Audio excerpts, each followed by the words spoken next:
Hey guys, how are you all? Meeting you guys after so long feels so great to me. So basically आज का video इस topic पे होने वाला है that I don't think that I'm going to get a super bike anytime soon. And you know why? Previously in some of my videos I have told you guys that no matter what bike I am getting, I'll be touring with that.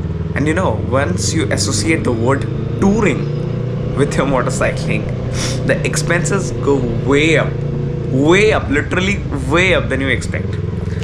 तुम एक normal bike खरीदते हो, ठीक है, you are a proper bike lover. What do you do with that during general service? Most people would strongly disagree with me, but what I personally feel is that by the time my motorcycle is with me, I'm going to take utmost care of that. You know how? I'm explaining right now. So basically, when we say the word service, so majority of the people जो normal commuter bike चलाते हैं उनके mind में ज़्यादा कुछ नहीं आएगा, जो नहीं जानते, and that's all right. It's nothing wrong to know everything, right? So they just know that हाँ भाई ऑयल चेंज होता है and that is servicing. They consider it as servicing, right? So according to many guys, servicing has different meanings and different perspectives. When you get your bike serviced through official service centers or workstations, you end up paying higher price and maybe you may not get satisfied at the end moment by spending that money. Like you may not feel the money you spent is worth the work they delivered to you, right? So now what happened? You start servicing your motorcycle with a trusted person or a person you trust, you believe, you see yourself. So you keep on servicing your motorcycle gradually. Now motorcycle servicing is not only just related to oil filter, air filter and engine oil and brake pads, right? So it has a plenty of things. If you love your motorcycle, your changing of tires is also a part of your motorcycle servicing, and that's add up to the annual maintenance cost of a motorcycle, right? Now why I dropped the plan of getting a super bike, I'm coming to that point. And after that, why did I spend this much hefty amount on my R3? I'll also come upon that, right?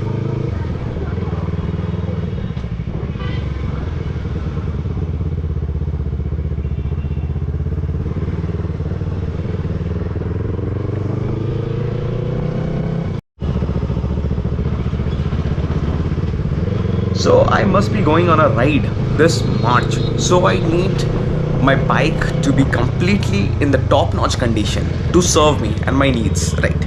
मैं अपने bike के साथ ये छेड़खानी नहीं करता कि हाँ भाई चलो कभी बाद में करवा लेंगे. एक टिक टिक कर, मतलब कभी अगर एक छोटा सा नॉइज़ भी आया ना कि एक स्क्रू ढीला हो गया है, so I make sure that I like fix it as soon as possible, because the more you love your bike, वो तुमको कभी धोखा नहीं देगी, ठीक है? That's the biggest reason. And I don't know why, but I love maintaining my bike. मुझे खर्चा करना पसंद है उसके ऊपर, but this is a very bad habit, you know. So basically last day I changed the handle racer kit of my bike, you know, because उसमें थोड़ा सा problem आ रहा था. I felt a bit like less handling and all, ठीक है, कुछ महीनों से था. So finally मेरा handle racer import हुआ था and I replaced the handle racer, and I also cleaned up the fuel pump, ठीक है, the fuel filter and all, ठीक है. ओरिजिनल फ्यूल फिल्टर रिप्लेस नहीं होता है इसका R3 का, उसका पार्ट्स भी नहीं है उसका, इनफैक्ट R15 में भी नहीं है, right? So it's need to be cleaned up every like when you are riding in very harsh conditions. Like suppose करो तुम लद्दाख, स्पीति वगैरह या फिर बहुत ज़्यादा डस्टी रीजन्स में राइड कर रहे हो, so make sure that you clean it in a major service like in 25,000 kilometres और 30,000 किलोमीटर्स. ऐसे करके तुम लोग उसको मेंटेन करते रहो, ठीक है?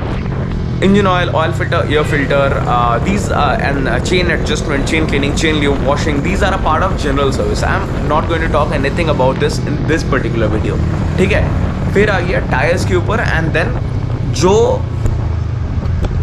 और एक चीज़ जो तुम लोग स्ट्रांगली डिसएग्री करोगे, that's customisation. Yes guys, I love customisation. कुछ भी बाइक हो, आई डू कस्टमाइज. मेरा R3 को मैंने I think this is going to be the 9th customisation, 9th, literally 9th customisation after I have got that bike. So मैं इतना ज़्यादा करता हूँ. I won't reveal what custom I am doing it right now, but it's going to be wrapped beautifully, and उसका जो gloss होगा and उसका जो फिनिशिंग होगा wrapped then detailed and ceramic coated, तो उसमें थोड़ा बहुत प्रोसेस इन्वॉल्व है, राइट। सो उसमें तो एक मेजर खर्चा आ गया। बाकी है इस पर like I be ending up spending like more than 45,000 rupees on my R3। तुम लोग सोचोगे साला बंदा एक्सीडेंट वगैरह कर दिया क्या? 45,000 मायने रखता है भाई, 45,000 is not a joke. So let me tell you, actually कल मैं ऐसे ही हिसाब कर रहा था दैट लाइक मैं क्या गलती कर रहा हूँ, या फिर व्हाट यू से like the money I spent is like value for money or not. So उस time I came like I was making a list of things which I was like putting on my bike. So basically engine oil हो गया, oil filter, air filter, wash polish and chain lube जो हो गया, that is the general service part. So वो हो गया approximately 3,500 rupees, ठीक है, except labor 3,500 rupees मेरा investment रहता है उसमें, ठीक है। बाकी क्लच मेरा हार्ड लग रहा था, थ्रॉटल मेरा थोड़ा जैम लग रहा था, so I end up replacing the clutch cable and the throttle cable, costed me around how much, एक सेकंड लिखा हुआ था, हाँ अप्रॉक्सीमेटली लाइक 1,300 समथिंग रुपीज़, ठीक है। फिर मैंने फुट पैक चेंज किया, फुट पैक वगैरह हैंडल वो सॉरी फुट पैक वगैरह मिला के 1,500 रुपये के आसपास खर्चा हुआ, right. And then comes the main खर्चा, the handle racer. So the handle racer costed me around 5,600 rupees. Yes guys, handle racer का 5,600. So just for the sake of good handling of my bike, ये मैंने change किया। Then मैंने fuel filter clean up करवाया, उसका भी एक major tank clean कराया, जो टैंक में impurities वगैरह जमते हैं एंड ऑल, ठीक है, वो सब मैंने क्लीन करवाया। जो व्हील्स ग्रीसिंग रहता है मैं वो करवाया। एंड मैं बता रहा हूँ एक second. So the labor charges that I paid is 2,900 plus 3,000 rupees, like approximately approx 6,000 rupees, ठीक है, I spent on labor. Then comes fog lights, ठीक है। So I got AJG mini drive, उसमें एक खर्चा आ गया, ठीक है। Then graphics, जो मैं बोल रहा था, graphics जो हो रहा है that is costing, एक बार मैं हिसाब करके देखता हूँ कितना लग रहा है, 6,500 plus 4,000 plus 2,000, 10,500, 11,500, 12,500. So the graphics which I'm doing currently, that's costing me 12,500 rupees. So अभी तक लमसम अमाउंट में approximately 25,000 का approximately खर्चा मेरा हो चुका है पॉकेट से। एंड another thing, मैं क्या बोला कि 45,000 का खर्चा कैसे आ गया। So basically I'll be going on a ride recently on March 17th. And obviously जब आप एक अच्छा खासा लंबा राइड करते हो, so you make sure that after coming from the ride you service your bike, right, gently. वो normal service होगा, जनरल सर्विस होगा, and for like fingers crossed कुछ गंदा नहीं होगा उसमें। सो वो एक जनरल सर्विस होगा जैसा नॉर्मल होता है, अप्रॉक्सीमेटली 3,000 रुपीज़ का। एंड भाई 12,000 का टायर आएगा, 12,000 रुपीज़ का टायर, सो इधर 15,000, अप्रॉक्सीमेटली 40,000। और मैंने कुछ हिसाब किया था, मैं अभी तुम लोगों को वीडियो बनाते भूल गया, और 5,000 का कुछ ना कुछ होगा। सो बेसिकली ऐसे ही कुछ है। So I am ending up spending like almost 40,000 plus on my bike, and that's why I am not going to sell it any time right now, because अगर मैं तुरंत इसको बेचूंगा तो भाई जो पार्टी रहेगा, हाँ he must be right from his side, हाँ भाई तुम बेसिक मेंटेनेंस के पीछे खर्चा करा, बट भाई मेरे को अगर गाड़ी बेचना होगा सो मैं इतना सर्विस करके क्यों बेचूंगा, लाइक 40-50 हज़ार खर्चा करके मैं क्यों बेचूंगा। Obviously at least I am going to enjoy it for like approximately 6 months, right. So I am going to enjoy it, and उसके बाद अगर मुझे कोई अच्छा पार्टी मिला, अच्छा पार्टी इन द सेंस वो नहीं कि जो मुझे सबसे ज़्यादा पैसा दे, वो कि एटलीस्ट नहीं भाई 10,000 रुपये तुम कम दे रहे हो but you are keeping my bike safe, ठीक है।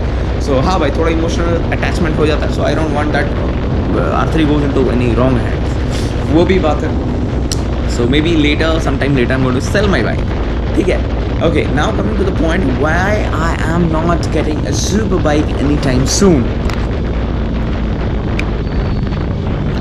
So basically उसका reason ये है that I'll be going away for my higher studies. Yes guys.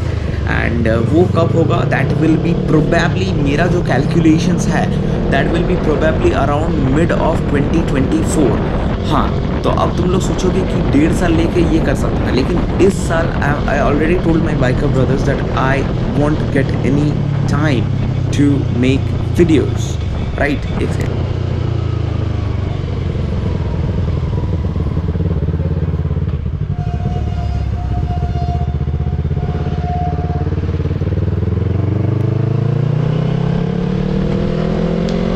So guys ये हो गया that I won't be doing a lot of rides this particular year in 2023. हाँ, मैं राइड्स पे जाऊँगा but I don't think that जो जैसा मैं पहले राइड करता था उतना मतलब 3-4 राइड साल का थोड़ा भी मिड साइज़ या फिर लॉन्ग राइड्स वो नहीं हो पाएगा इस बार, बिकॉज आई एम फोकसिंग. मतलब ठीक है, ऑब्वियसली ये परमानेंट नहीं है, this is a temporary phase. Yes, I will be riding once again in near future. So उसी के लिए तैयारी मैं कर रहा हूँ अभी से. सो दैट्स वाई हाँ, संडे राइड वगैरह कुछ कुछ होते रहेगा, कंटेंट्स आते रहेगा, ऐसा ऐसा तो होगा ही, बट ठीक है, पूरा नहीं होगा. So selling my R3 currently, like मैं तो बोला कि मेरा मार्च में राइड है and I will be coming back on April. Then April to 2024 का मई में रिटर्न, मतलब मैं बाहर जाऊँगा मोस्ट प्रोबेबली. सो क्या है कि 1 साल के अंदर अगर मैं गाड़ी बेच दिया देन ठीक है, सोचूंगा शायद मूड स्विंग्स हो जाए, शायद मैं गाड़ी बेच दूँ, हो सकता है. बट अभी तो फ़िलहाल वैसा कोई इंटेंशन मेरा है नहीं, बिकॉज गाड़ी बेचने से मुझे कोई फ़र्क वैसा नहीं पड़ेगा, because I won't B riding for that. ठीक है, उतना मैं राइड नहीं करूँगा. बट प्रॉब्लम कहाँ पे आता है मैं ये बताता हूँ. Last day I was discussing with my family that मैं मतलब मेरे गैराज में स्पेस नहीं है, because R3 is a very beautiful bike. I don't want to sell it, but to get an next bike I have to sell it. So ये मजबूरी है मेरा. But there is a but. मैं रहा bike enthusiast, बिना bike का मेरा चलेगा नहीं, फर्स्ट थिंग. सेकेंडली, जहाँ मैं बाहर जाऊँगा वहाँ तो मुझे बाइक रखना ही पड़ेगा. And I won't get anything, I won't get a commuter bike anyways. मुझे राइड्स भी करना है, मुझे सब कुछ करना है. आई विल बी कंटिन्यू डूइंग. अब तुम इमेजिन करो if I get a pre used super bike also. तुम जस्ट इमेजिन करो, अब बाइक जिसके साथ तुम लास्ट 3-3.5 साल से रह रहे हो, तब तक 4 साल भी हो जाएगा, उसमें इन केस मैं बता रहा हूँ तब तक उसका कंडीशन ओके, मतलब ऑब्वियसली ओके ही रहेगा. मैं तो उसको मेंटेन करके रखता हूँ, लेकिन फिर भी जस्ट समझ के चलो, you won't feel safe parking your bike in an open parking. हो ही सकता है good boss, you are residing in an outside state, outside country. नहीं, कंट्री तो नहीं, कंट्री में कैसे बाइक लेके जाऊँगा. आउटसाइड स्टेट, ठीक है, आउटसाइड सिटी, ठीक है, जहाँ पे तुम नहीं जानते कि लोग कैसे हैं. देन हाउ उसके तुम्हारे पास उतना पार्किंग नहीं है. You are not owning any house there that you will be owning a fucking parking right there. So you won't have your personal parking right. तुमको एडजस्ट करके लगाना पड़ेगा bikes and all. So how can you expect that मैं एक बड़ा सा Hayabusa लेके कहीं से भी खड़ा कर दूंगा, कहीं भी चल जाऊंगा, दूध लाने हायाबुसा से जाऊंगा एंड ऑल, ठीक है, संडे राइड हायाबुसा से करूंगा, राइट. वैसा नहीं हो पाएगा ना. This is not practical, this is absolutely shit. मैं उतना मतलब ये नहीं हूँ, मेरा उतना पैसा भी नहीं है, मैं उतना मतलब अभी तो केपेबल भी नहीं हूँ कि मैं वैसा कर सकता हूँ. And I can afford that. अगर बाइक को इन केस कुछ हो गया, लाइक स्क्रैचेस वगैरह पड़ गया, देन उसमें मुझे तकलीफ नहीं होगा. हाँ, इस तकलीफ इसमें भी होगा, लेकिन उससे तो कम ही होगा ना. So this is not at all a practical decision of getting a bike any time in near future. Am I right? जो मेरे क्लोज है they will be relating with me, right. हाँ, ऐसा ऐसे कुछ सीन है. सो लमसम बात ये है कि that you don't know what's going to happen in your near future. So you can not decide what you will do. So you have to act accordingly to what happens in your future. उसके लिए तुमको ready रहना पड़ेगा. And yes, so I am mentally prepared. And yes, मेरे पास एक था कि हाँ भाई, मतलब मैं सोच ही रहा था. अब देखो, सोचने से मैं नहीं बोलता, लेकिन अगर कोई चीज़ एग्जीक्यूशन का पास हो वो कैंसिल हो जाता है तो वो बोलने में कोई दिक्कत नहीं है. तो मैं देखना राइड्स के पहले ये नहीं बताता कि मैं कहाँ जाऊँगा, बट राइड्स स्टार्ट होने के बाद मैं बता देता हूँ कि हाँ भाई मैं यहाँ पे जा रहा था, या फिर कैंसिल होने के बाद. सो बेसिकली जो प्लान्स था वो कैंसिल हुआ. So according to my budget and everything, मैं प्लान किया था that I will go for a brand new Z900. ठीक है, तो ये भी सब सोच के रखा था कि हाँ भाई कितना खर्चा होगा, ठीक है, कहाँ से प्रोक्योर करूँगा फ्रेम स्लाइडर्स एंड ऑल, ठीक है, थोड़ा सस्ता फोक स्लाइडर्स कहाँ मिलेगा, ठीक है, GB रेसिंग का इंजन कवर का क्या प्राइस, सब कुछ मैं लिस्ट बना के रखा था. एंड तभी हमारा डिस्कशन हुआ दैट देखो तुम नया गाड़ी खरीद रहे हो, that will be your emotion, and what if it get scratched. दिल में लगेगा बॉस, दिल में लगेगा. I can not afford to do that. ठीक है, मुझे तकलीफ होगा यार. सो एनी टाइम मैं रिटर्न आऊँगा, या फिर जैसे ही प्लान्स में कोई चेंजेस आता है, सो डेफिनेटली बूम बाम होगा ही होगा. एंड कोई भरोसा नहीं हो, अगर ऊपर वाला पैसा दे दे तो हो सकता है मैं अभी मतलब कभी उतार दूंगा. क्या है वो सब में तो नहीं है ना, that's just a material.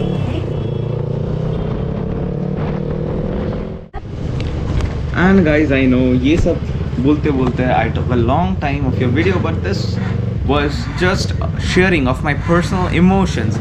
So यही था इस वीडियो के लिए guys. Thank you for listening to my shit and thank you for supporting me. Bye. Thank you.